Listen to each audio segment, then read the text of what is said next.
Welcome to the Stoic Tide. You know that moment when you're watching the day end, sky turning colors, and something inside you just stops.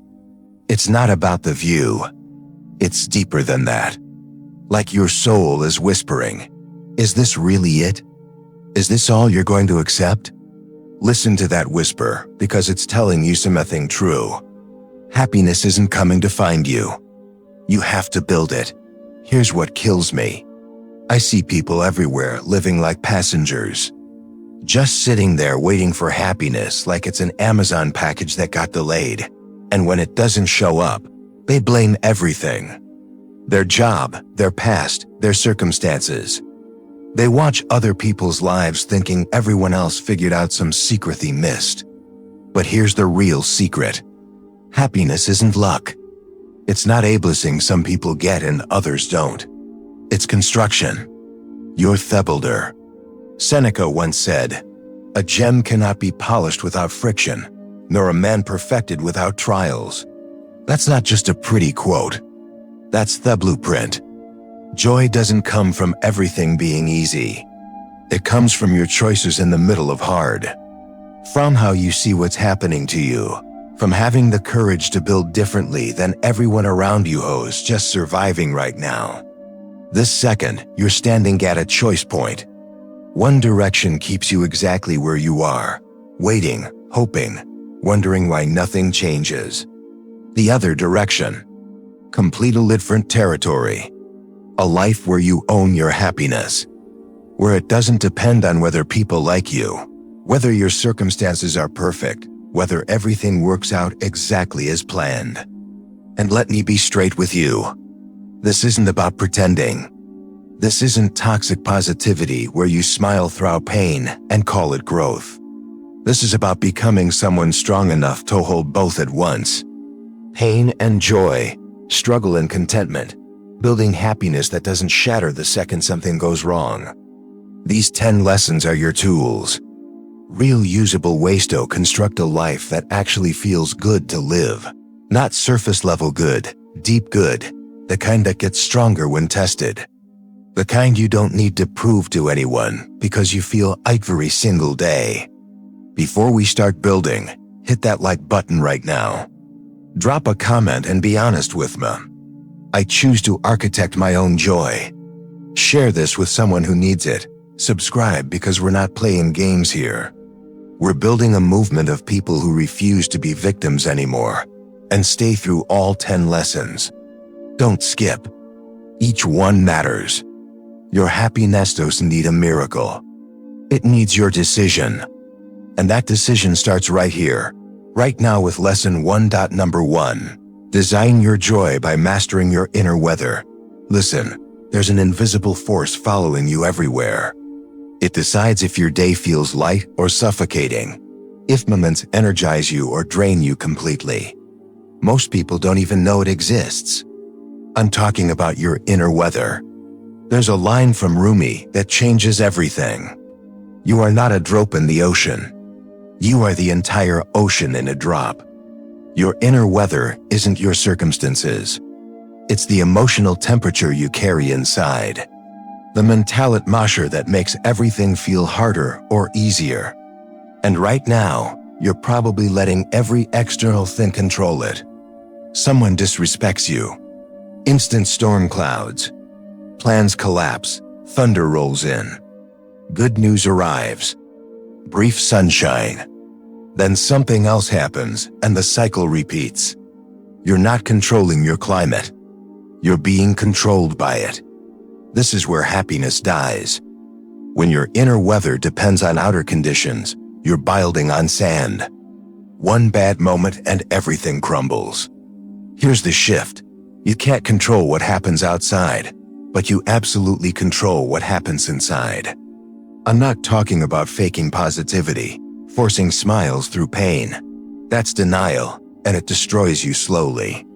Real mastery means feeling everything without letting everything destroy you. Think about the ocean floor. Waves crash above. Storms rage on surface, but deep down, completely still. That's what we're building. No immunity to pain. a foundation that holds when everything crashes. Here, show you practice this today. When something triggers you, pause for 3 seconds. Notice where you feel it physically. Tight chest, clenched jaw, knotted stomach. Just observe without judgment. Then ask, what weather am I creating right now? You're waiting in line. Someone's taking forever, complaining about prices, holding everyone up. Frustration builds. In that pause, you see 2 paths. Feed the frustration until it ruins your next hour. Or acknowledge it's there. Breathe and let it pass. Same moment, different weather. Your choice. This takes practice. You've run on autopilot for years. But every time you pause, every time you choose instead of react, you're stronger. Here's what changes. Criticism stings but doesn't destroy you. Disappointment hurts but doesn't spiral into despair. Joy stops feeling fragile because it's not depending on perfection. Your happiness becomes weather resistant, not because storms stop, because you've built real shelter. Tonight, check your inner weather. What climate did you carry today? Just notice. Tomorrow, before anything demands your attention, set your intention. Today, I choose calm strength. Whatever resonates, then return to it all day. When pressure comes, remember you decide what atmosphere you live in. This is designing joy, not controlling everything outside, mastering what happens inside, one choice at a time. Take a deep breath and speak this into your life. Then drop this affirmation in the comments so you're not just saying it, you're claiming it. My inner climate's mind to tend. Number 2, find joy by reducing unnecessary desires. You're carrying weight you don't even notice anymore. It's been there so long it feels normal, like part of your skin, but it's not. It's all the stuff you were taught to want. Goals that got planted in you. A version of happiness that was never actually yours. Lao said it perfectly. Be content with what you have. Rejoice in the way things are. When you realize there is nothing lacking, the whole world belongs to you. Look at what you're chasing right now. Really look how much of it did you actually choose? How much showed up because someone else said you should want it? How much are you pursuing just because you've been pursuing it so long that quitting feels like giving up? Most people are running races they never signed up for. Exhausted, burnt out, and when they finally cross the finish line, it feels empty. Why? Because they were running towards someone else's dream, while their own soul was screaming a different direction. Here's the truth. Joy doesn't grow with accumulation. It grows with release. Think about trees in fall. They don't panic when leaves drop. They don't cling desperately trying to keep every single one. They let go. Release what's no longer serving them. And in that release, they save energy for what actually matters. Roots, core, real growth. You need to become like that. Let go of desires draining you. Release ones that were never authentically yours. Make space for the few things that genuinely light your soul on fire. This isn't about killing ambition. It's about getting brutally honest about what you're ambitious for. Are you chasing money for real freedom or because society programmed you to measure worth in bank accounts? Are you hunting status because it fulfills you or because being invisible terrifies you? Are you seeking approval because connection matters or because you forgot how to validate yourself? Strip everything inessential, everything that's someone else's definition of success, everything you're chasing from fear instead of genuine desire. What's left? That's your real blueprint. Try this tonight. Write 10 things you're currently wanting. Next touch 1, ask why. Not the surface answer, the real one underneath. I want a promotion. Why? To feel valuable. Why? So others see I matter. Why do you need others to see it? Keep going until you hit bottom. Usually you'll realize what you actually want doesn't require what you thought you needed. You don't need the promotion. You need to value yourself. And that doesn't come from a title. It comes from living aligned with what you actually are.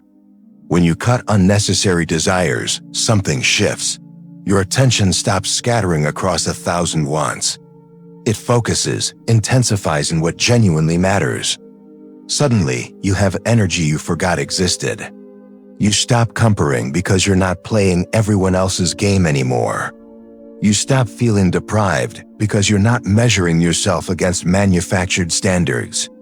You stop postponing happiness spouse. You're not conditioning it on getting specific things. This week, try desire fasting. Pick one day. Want nothing beyond what you already have. Don't browse. Don't scroll enviously.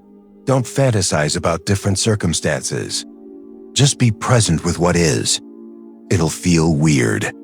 We're addicted to talenting, trained to always need more, better, different.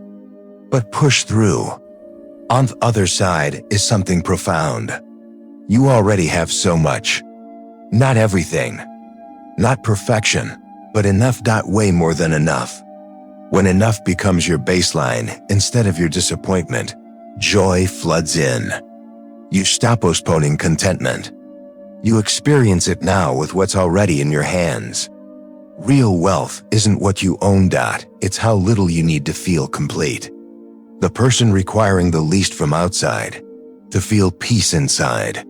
That's the richest person alive. Reduce your desires, not because wanting is bad, because most of what you want is crushing you, creating constant lack, not enoughness. Waiting for life to start once you finally have it all. Life isn't waiting. It's happening now. And happiness is here, but only if you're not too busy wanting something else to see it. Number 3. Find happiness through inner strength, not outer control. You're bleeding energy trying to control everything, making people act right, guaranteeing outcomes, preventing disasters, forcing life to follow your plan.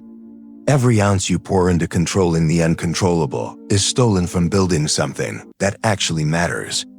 Buddha taught this thousands of years ago. You only lose what you cling to. Here's what hurts to hear. You control almost nothing. Not people's choices. Not whether opportunities arrive. Not if your plans work. Not what stays or leaves. Not if loss comes knocking. You control shockingly little of what happens. But you control everything about who you become in response. That's where your real power lies. Not manipulating circumstances, strengthening character, not forcing outcomes. Building an inner foundation so solid that no external earthquake catapult you. Most people have this completely backwards. They spend 98% of their energy controlling the 2%. That's actually controllable while ignoring the 2% that would transform their lives. Their responses, their perspectives, their resilience, their growth. Picture someone facing betrayal person. One obsesses over the betrayer. What they did, why they did it, how to make them hurt, how to force an apology. They're drowning, pouring energy into things they can't control. Person 2 feels the same pain, but redirects their energy inward. I can't control what they did, but I control how I heal. Whether I become bitter or stronger, what I learn, who I become through this fire. Same betrayal, totally different outcome. One tries controlling externals, the other builds internals. Your happiness will never be secure if it depends on controlling outside things. People disappoint, plans crumble, loss arrives. Change is guaranteed.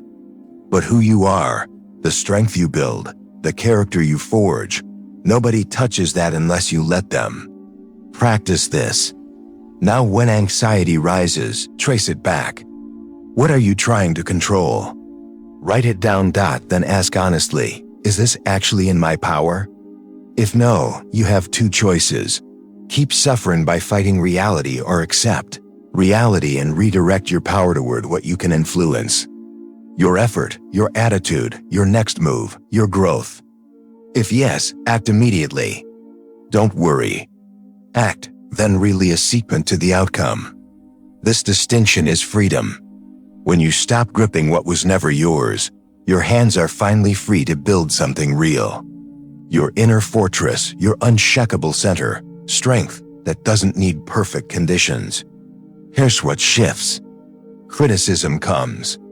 Instead of collapsing or defending desperately, you examine it calmly. Is there truth here? No. Released? Yes. Integrated and grow. Rejection arrives. Instead of spiraling into unworthiness, you see it as information. Not aligned. That's fine. I keep moving toward what is. Failure happens. Instead of evidence, you're broken. You see data. That didn't work. What adjusts? How do I strengthen my approach? You become unshakable.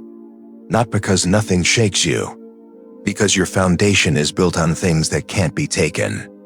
Your integrity, your effort, your character, your choice about who you're becoming. The world does what it does. People are who they are. Circumstances unfold beyond you. Let them. Stop fighting. Stop forcing. Stop hosting yourself controlling the uncontrollable.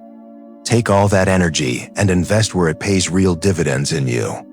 Your resilience, your strength becoming so solid that external chaos can't crack your core. That's where happiness lives. Not in perfectly controlled life, in unshakably strong self. Build that, invest there. Everything else is weather passing through. Number 4. Honor the present moment as your true home. You're not actually living in your life right now, are you?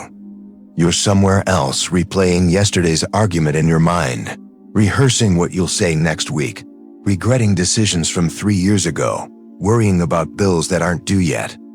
Your body is here, but your consciousness is scattered across time. Marcus Aurelius wrote, "Confine yourself to the present." This might be the most stolen aspect of your happiness. The present moment, the only place where life actually happens. The only time you can actually experience joy. And you're missing it because you have been trained to exist anywhere but here. Think about the last meal you ate. Do you remember tasting it? Or were you mentally elsewhere, just mechanically licking some food while your mind worried about tomorrow's responsibilities? Did you notice the warmth, the flavors, the nourishment entering your body? Or did the entire experience pass by unnoticed? That's not living. That's being absent from your own existence. Every moment you spend lost in past regret or future anxiety is a moment you're homeless because the present moment is your only true home. It's the only place you can actually rest. The only place where peace is available. The only place where joy can find you. But we've been conditioned to abandon it constantly. Productivity culture screams that now isn't enough. You should be planning, hustling toward tomorrow. Technology trains you to capture moments instead of inhabiting them. Old wounds keep dragging you backward. Future fears keep shoving you forward. And meanwhile, your actual life is happening right now, unseen, unfelt, unlived. Joy lives in the present tense always.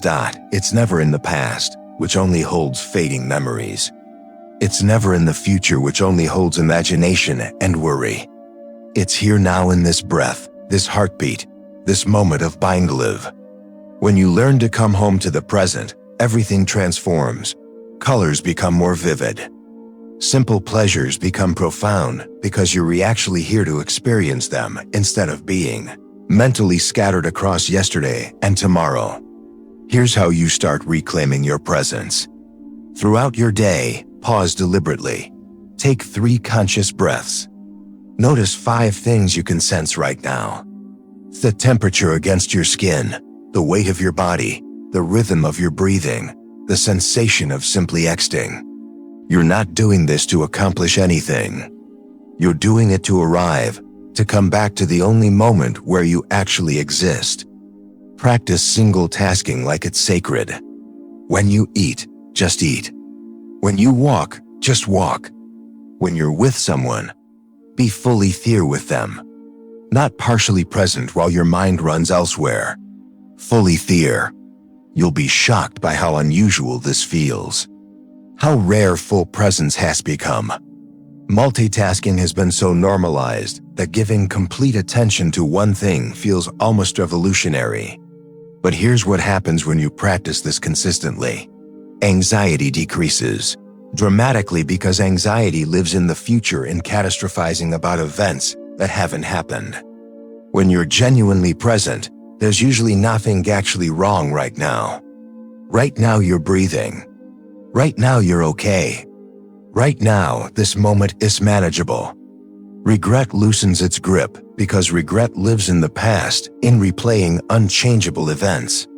When you're genuinely present, the past beckons information instead of identity. Something that occurred, not something that defines who you are. Joy becomes accessible because joy doesn't require perfect circumstances. It requires presence. A sunrise is only beautiful if you're actually witnessing it. Food is only satisfying if you're actually tasting it. Music is only moving if you're actually hearing it. Life is only lived if you're actually in it. The present moment isn't always pleasant. Sometimes it holds pain, discomfort, difficulty. But even then, presence is your power. Because when you're present with pain, you can actually process it. When you're avoiding it, running from it mentally, it follows you everywhere like a shadow. When you turn toward it with presence, it can transform. Tonight, create a presence ritual. 5 minutes before sleep, sit quietly. Don't force meditation if that doesn't resonate. Just sit. Notice what it feels like to be alive in this specific moment. The weight of your body, the rhythm of breath, the temperature of air, the simple fact of existence. You're not trying to achieve anything. You're just practicing being here in your life in this moment, in your one true home. Tomorrow, carry that practice into ordinary moments. Washing your hands. Feel the water temperature. Walking upstairs, feel each step. Drinking something, taste it fully. These aren't wasted moments. These airy our life. And your life deserves to be lived, not just endured. The ancient masters knew this deeply. Happiness isn't waiting for you in some imagined future when everything aligns perfectly. It's available right now in this breath. If you're present enough to receive it, stop abandoning the present for a future that only exists in your mind or a past that only exists in memory. Come home to now. Come home to the unlimited where joy can actually meet you. Number 5, cultivate a quiet courage within your heart. There's a kind of courage that nobody applauds. It doesn't look heroic from the outside. It doesn't make headlines or earn recognition, but it's the courage that actually builds a joyful life. The courage to keep going when nobody's watching. The courage to stay true when compromise would be easier. The courage to remain open when closing off would feel safer. Seneca said, sometimes even to live is an act of courage. Most people think courage is loud. Dramatic gestures, big moments, standing on stages, making bold declarations. But real courage, the kind that designs lasting happiness, is quiet. It happens in private moments when you choose who you want to be over who your pain is trying to make you. It's the courage to forgive when resentment feels justified. The courage to try again after devastating failure. The courage to be vulnerable when walls feel more protective. The courage to hope when cynicism feels more intelligent. The courage to love when loss has taught you how much love can cost. This quiet courage isn't about never feeling afraid. It's about feeling fear and choosing your values anyway. It's about your hands shaking while you do the thing that terrifies you. It's about your voice trembling while you speak your truth. It's about moving forward while everything in you screams to retreat. You need this courage to build happiness because a happiness requires risk. Risk of disappointment. Risk of being hurt again. Risk of hoping and being wrong. Risk of trying and failing. Risk of opening your heart in a world that sometimes breaks hearts. Without courage, you'll choose safety over growth, comfort over truth, numbness over feeling. And those choices create asthma-protected life that never quite feels alive. Think about where you're playing it safe right now. Where are you choosing the known misery over the unknown possibility? Where are you letting fear make your decisions? Where are you protecting yourself so carefully that you're also protecting yourself from joy? Start cultivating your quiet courage today. Not through grand gestures, but through small acts of bravery. Face the situation you've been avoiding. Try the thing you've been postponing. Admit the feeling you've been hiding. Take the step you've been delaying. Each small act of courage strengthens your capacity for bigger ones. It's like building muscle. You don't start by lifting the heaviest weight. You start with what you can handle, then gradually increase. Your courage grows the same way. Here's a practice that builds courage daily. Each morning, identify one thing that creates that uncomfortable flutter of fear. Not something that terrifies you into paralysis, but something that makes you nervous. Maybe it's starting that creative project, addressing that unresolved issue, making that difficult decision. Whatever it is, do it before noon. Don't wait until you feel ready. Courage isn't the absence of fear. It's action despite fear. You do the thing while afraid, and then you discover you're stronger than you believed. That discovery builds confidence, and confidence makes the next courageous act slightly easier. Watch what happens when you live with quiet courage. You stop waiting for permission. You stop needing guarantees. You stop requiring perfect conditions. You start trusting yourself to handle whatever comes. And that trust is freedom. Relationships deepen because you are brave enough to be authentic. Growth accelerates because you're willing to be uncomfortable. Joy expands because you're not hiding from life. You're engaging with it fully. The quiet courage to keep choosing love when you've been hurt. The quiet courage to keep showing up when results aren't immediate. The quiet courage to remain yourself when conformity would be easier. The quiet courage to believe in possibilities when evidence suggests otherwise. This isn't naivety. This isn't blind optimism. This is the mature courage of someone who's been broken and chosen to heal anyway, who's been disappointed and chosen to hope anyway, who's been betrayed and chosen to trust wisely anyway. Your happiness requires this courage. Because happiness isn't a safe, comfortable state you can maintain by avoiding all risk. It's an alive, dynamic experience that requires you to keep opening, keep treeing, keep believing, keep growing. Cultivate your quiet courage like tending a flame in the wind. Protect it from the voices that tell you to give up. Feed it with small, brave acts. Let it warm you when everything feels cold, and watch it slowly, steadily illuminate a path toward the life you actually want to live. Comment this affirmation to anchor it into your life. Sometimes the simple act of typing the words is the first step toward the transformation you've been praying for. Quiet courage lives in my heart. Number 6. Practice emotional temperes to protect your peace. There's a wildness inside you. Emotions that surge without warning. Feelings that flood your system and hijack your clarity. Reactions that explode before you even realize they're coming. And while feeling deeply is part of being human, letting every emotion run wild through your life is destroying your peace. Epictetus said, "It's not what happens to you, but how you react to it that matters." Emotional temperance isn't about suppression. It's not about becoming cold or detached or robotic. It's about developing the capacity to feel everything without letting everything control you. It's about holding your emotions with awareness instead of being held hostage by them. Think about fire. Contained in a fireplace, it warms your home. Uncontained, it burns everything down. Your emotions work exactly the same way. Feel them, honor them, but contain them wisely. Don't let one moment of anger incinerate relationships you've built over years. Don't let one wave of sadness convince you that all hope is gone. Don't let one spike of fear paralyze you from moving forward. Most people swing between two extremes.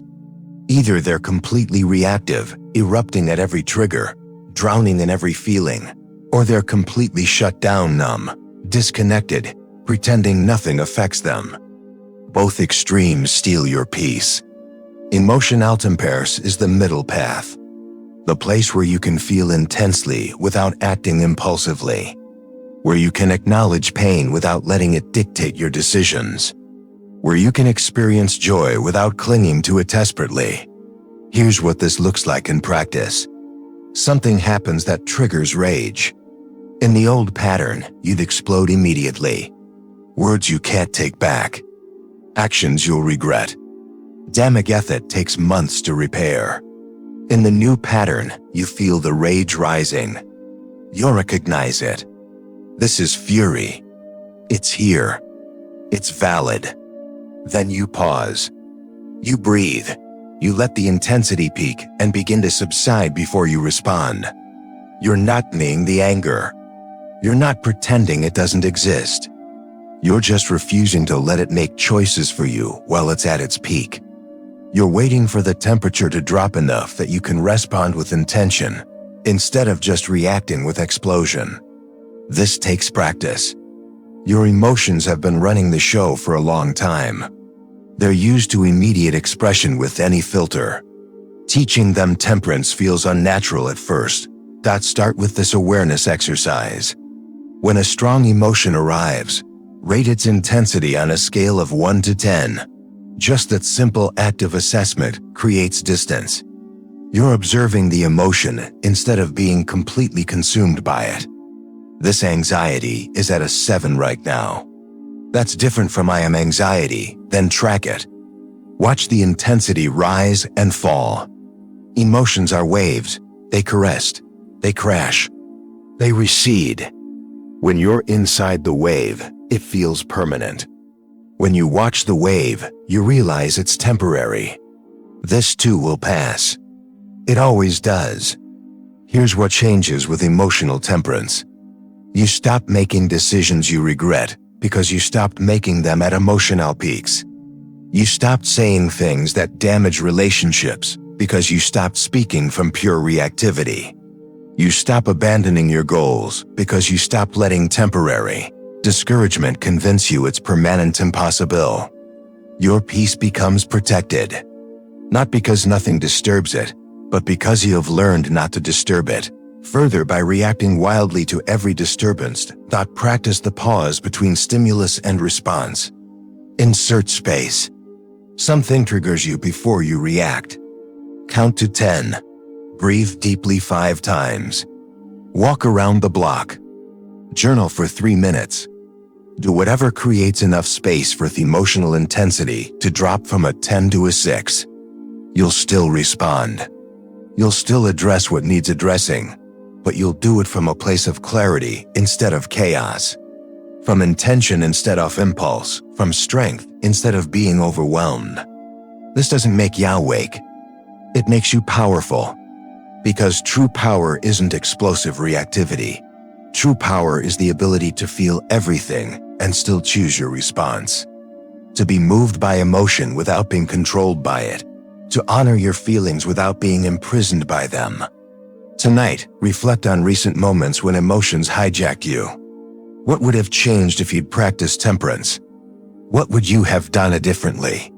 Not to shame yourself, but to learn, to prepare for the next time. Because there will be a next time. Triggers will come. Strong emotions will surge. That's guaranteed. But whether they control you or you contain them wisely, that's entirely up to you. Protect your peace by practicing emotional temperance. Feel deeply, but respond wisely. Honor your emotions, but don't let them make all your decisions. Be human in your feeling, but be deliberate in your responding. Number 7. Cultivate a stoic gratitude that deepens your joy. You're surrounded by miracles you've stopped noticing. Blessings you've stopped appreciating. Gifts you've started taking for granted. And that blindness to what you have is quietly stealing your happiness, while you're rubbishly noticing what you lack. Marcus Aurelius wrote, "When you arise in feminine, think of what a precious privilege it is to be alive, to breathe, to think, to enjoy, to love." Gratitude isn't just saying thank you. It's not a polite gesture or social nicety. It's a fundamental reorientation of how you see your life. It's training your attention to notice abundance instead of absence, presence instead of lack, what's working instead of only what's broken. Most people's default setting is deficit-focused. They wake up and immediately catalog what's wrong, what's missing, what's not good enough, what needs fixing, what's disappointing. Their attention is a spotlight that only illuminates problems. And whatever you'll focus on expands. Focus on lack, you'll find more lack. Focus on problems, you'll discover more problems. Focus on what's not working, and you'll miss everything that is. Stoic gratitude flips this completely. It's not naive positivity that pretends difficulties don't exist. It's a deliberate practice of noticing what's present before you fixate on what's absent. It's acknowledging the good that exists even while you work to improve what isn't good yet. Here's the practice that transforms everything. Tonight before sleep, identify 3 specific things from today that you're grateful for. But not generic things. Not I'm grateful for my family or I'm grateful for my health. Those are too broad, too automatic. They don't create real feeling. Get specific. I'm grateful for the way sunlight hit the kitchen counter this morning and made everything look golden. I'm grateful that when I dropped my keys, a stranger picked them up and handed them back with a smile. I'm grateful for the minute of quiet I had with my morning coffee before the day's chaos began. Specific gratitude creates feeling. Generic gratitude stays in your head. You want this in your heart, in your body, changing how you experience your life. Do this every night for 30 days. Watch what happens. Your brain starts looking for things to be grateful for during the day because it knows you'll need 3 specific things tonight. You start noticing small beauties you were walking past, small kindnesses you were overlooking, small moments of grace you were missing entirely. Your attention retrains itself. Instead of scanning for threats and problems, it starts scanning for gifts and grace. And suddenly, your life looks completely different. Not because your circumstances changed, but because your perception did. Here's the deeper layer. Practice gratitude not just for good things, but for difficult things that taught you something. I'm grateful for that failure because it showed me what I needed to strengthen. I'm grateful for that loss because it revealed who truly shows up for me. I'm grateful for that struggle because it proved I'm stronger than I believed. This isn't toxic positivity. This is mature wisdom. Acknowledging that growth often comes through difficulty. That some of your greatest gifts arrived wrapped in painful packages. That third seasons shaped you in ways the easy ones never could. When you can find gratitude, even in difficulty, you become unbreakable because you've learned to extract value from everything. To find meaning in all of it. To let nothing be wasted. Your joy deepens because it's no longer dependent on everything being perfect. You can be grateful for what's good while working on what isn't. You can appreciate what you have while building toward what you want. You can hold both at once. Start each morning with this question. What do I get to experience today? Not what do I have to do, but what do I get to do?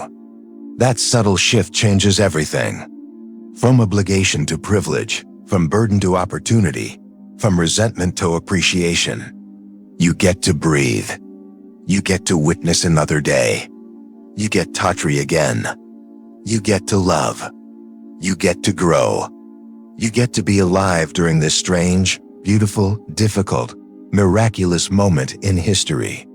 Cultivate this gratitude like tending a garden daily, deliberately. Watch it grow. Watch it transform your entire relationship with your life. Watch it create joy that doesn't require perfect conditions. Just present awareness. Number 8. Accept impermanence to free your heart. Everything you love will change.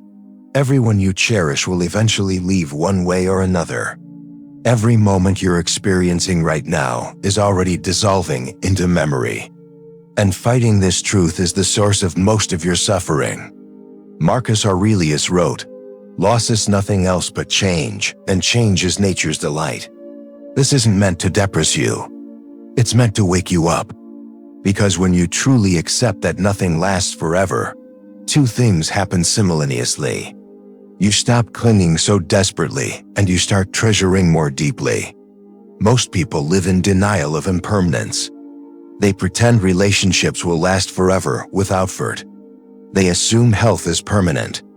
They believe opportunities will always be available. They treat time like an infinite resource. And then they're devastated when reality reveals the truth. Everything ends, everything changes, everything passes. But here's what's beautiful about accepting this. When you know something is temporary, you stop taking it for granted.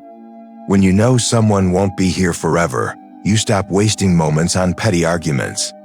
When you know this phase of life will pass, you stop rushing through it, waiting for the next one. Impermanence isn't your enemy, it's your teacher. It's whispering. Pay attention. Be here. Love fully. Appreciate now, because now is all you're guaranteed. Think about leaves. They're most beautiful right before they fall. Why? Because their impermanence is visible.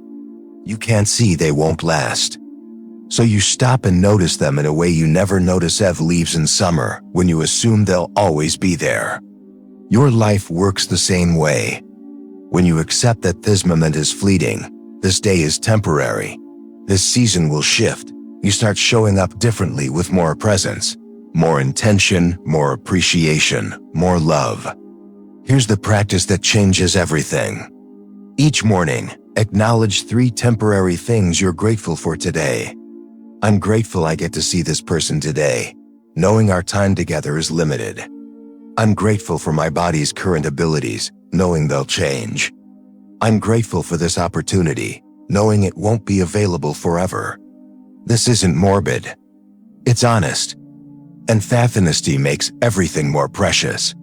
When you accept impermanence, you stop trying to freeze moments. You let them be what they are, knowing they'll transform. You enjoy the season you're in, instead of mourning the one that passed or rushing toward the one ahead. Your child is young. This age won't last. Instead of wishing for them to grow up faster or stay small forever, you show up fully for exactly who they are right now. Your parent is aging. Their vitality is fading. Instead of pretending nothing's changing, you treasure the time remaining. Your body is strong today. It won't always be. Instead of taking it for granted, you move it, use it, appreciate it. This acceptance doesn't create sadness. It creates urgency.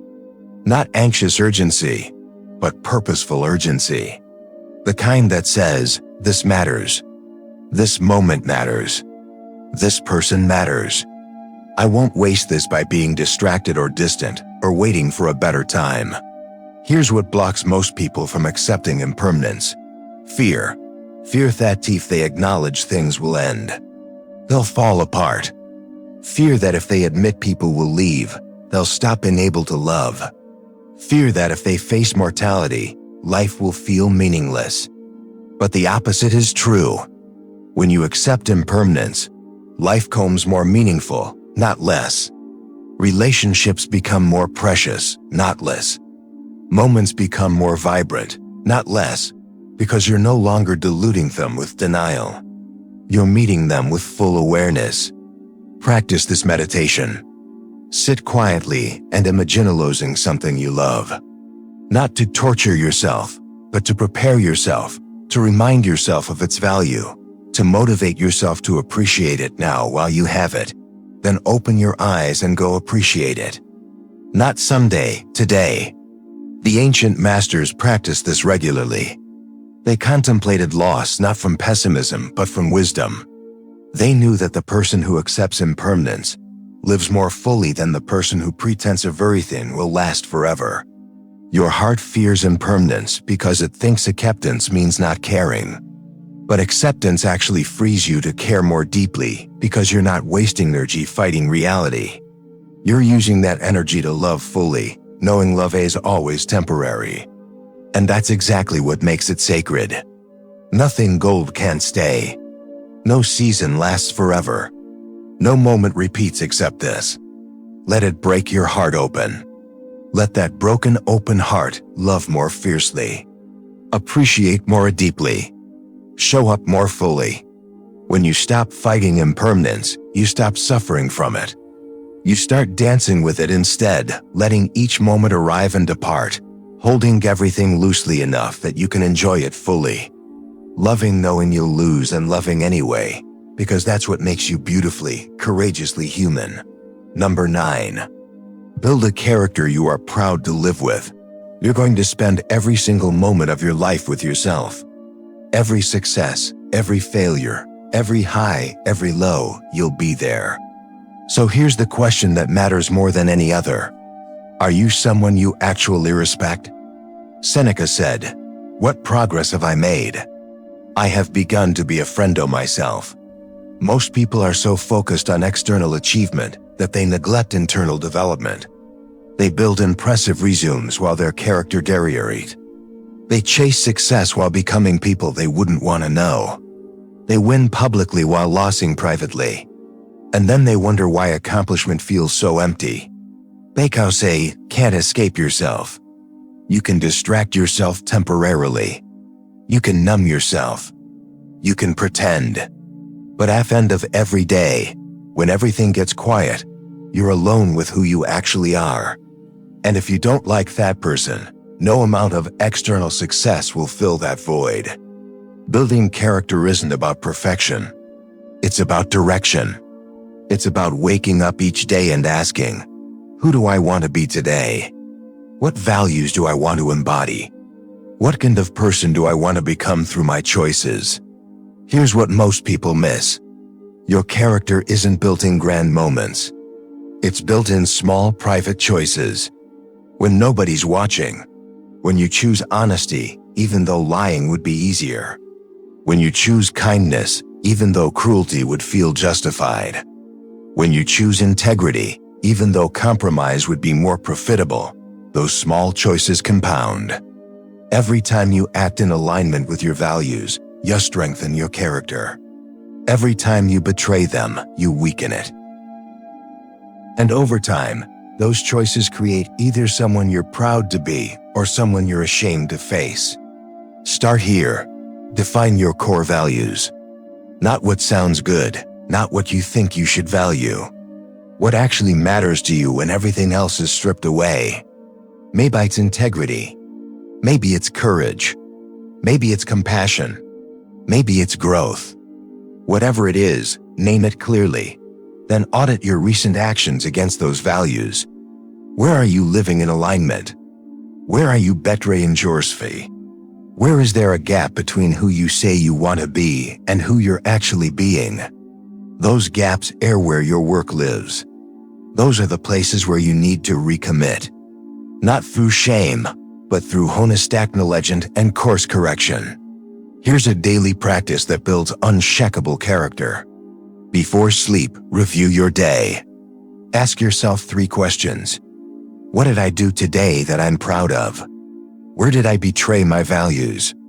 What will I do differently tomorrow? This isn't about beating yourself up.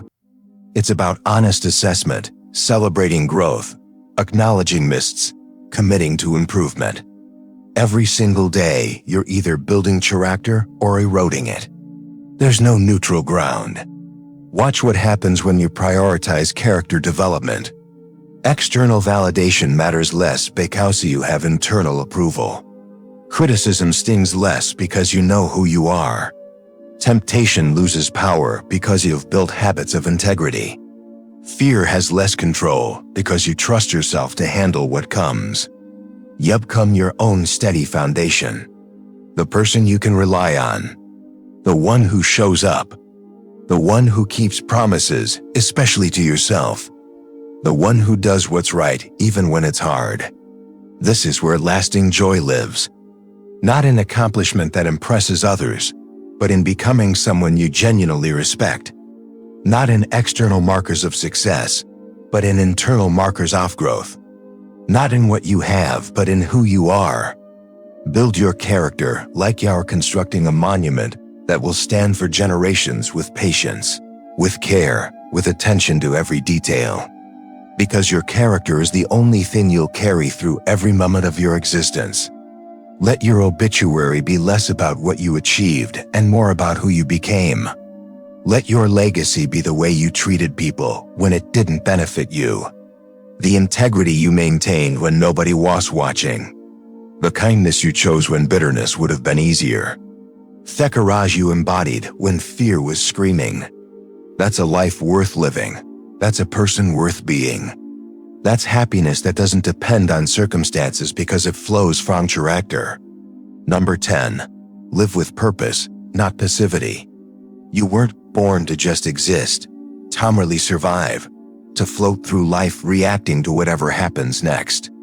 You were born to build something, to contribute something, to mean something. And until you claim a purpose and live for it, you'll feel that hollow ache that no distraction can fill. Marcus Aurelius wrote, "What am I doing with my soul?" Ask yourself this question constantly. Most people are living on autopilot.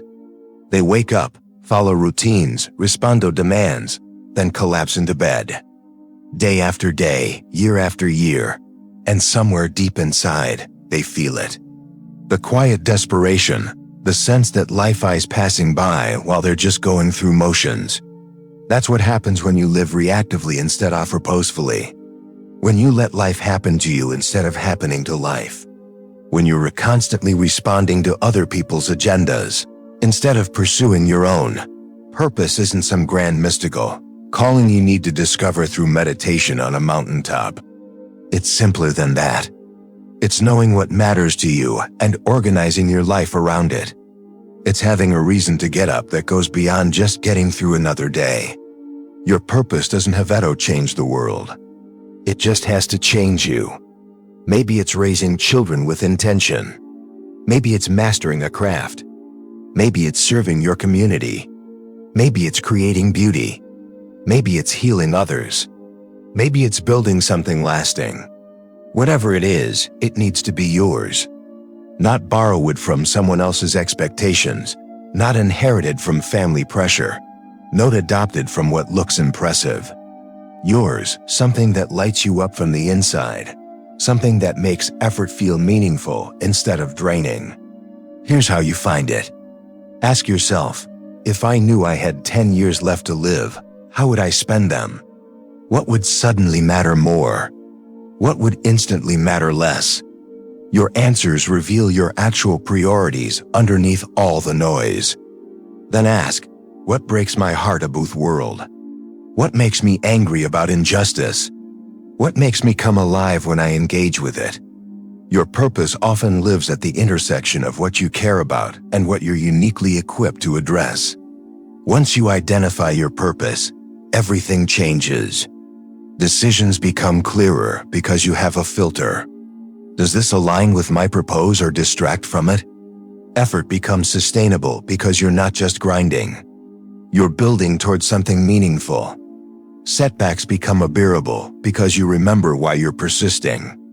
Living with purpose doesn't mean every moment is meaningful.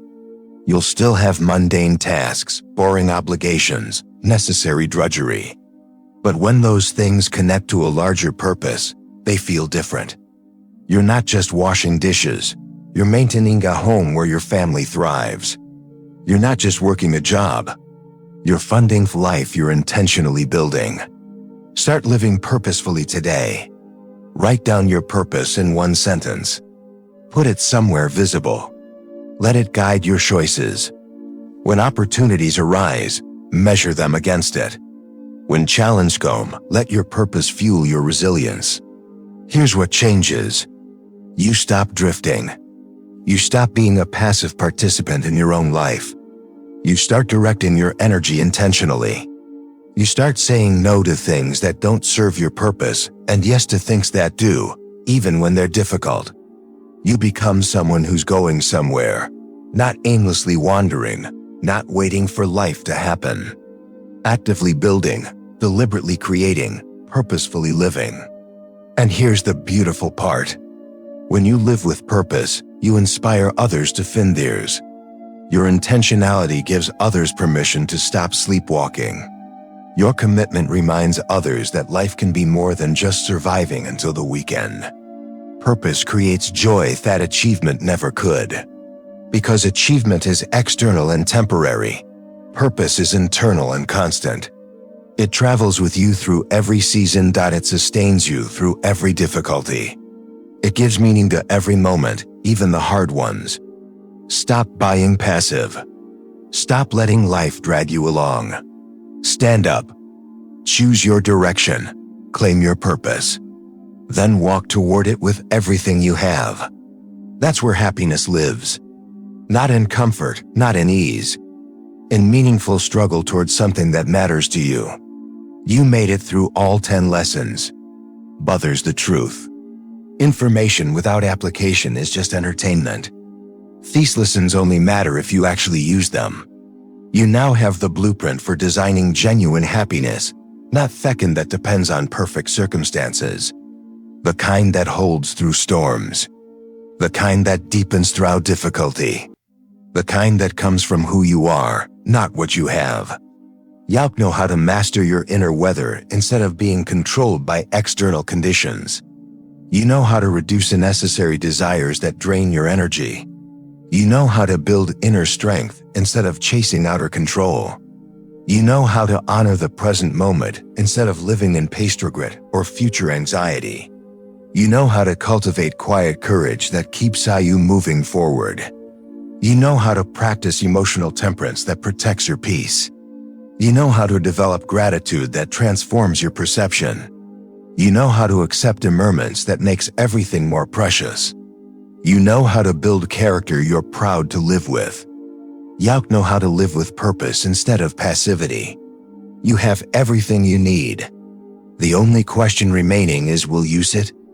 Happiness is waiting for you. Not out there in perfect circumstances. Right here in the choices you make starting today, in the perspective you choose, in the person you decide to become. This is your life. Your one precious life. Don't waste it waiting for conditions to be perfect. Don't waste it building according to someone else's blueprint. Don't waste it being passive when you were meant to be powerful. Design your happiness. Build your joy. Become someone who thrives regardless of what life throws at you. That's the promise of these lessons if you actually live them. Now take action. Hit that like button so more people find this message. Drop a comment sharing which lesson resonated most deeply. Share this video with someone who needs these tools. Subscribe to the Stoic Tide because we're building a community of people who refuse to be victims of circumstance. Your happiness journey begins now, not when everything is perfect. Now build it one choice at a time. One day at a time, one intentional moment at a time. You've got this. I want you to drop this final affirmation in the comments. I design my happiness starting now.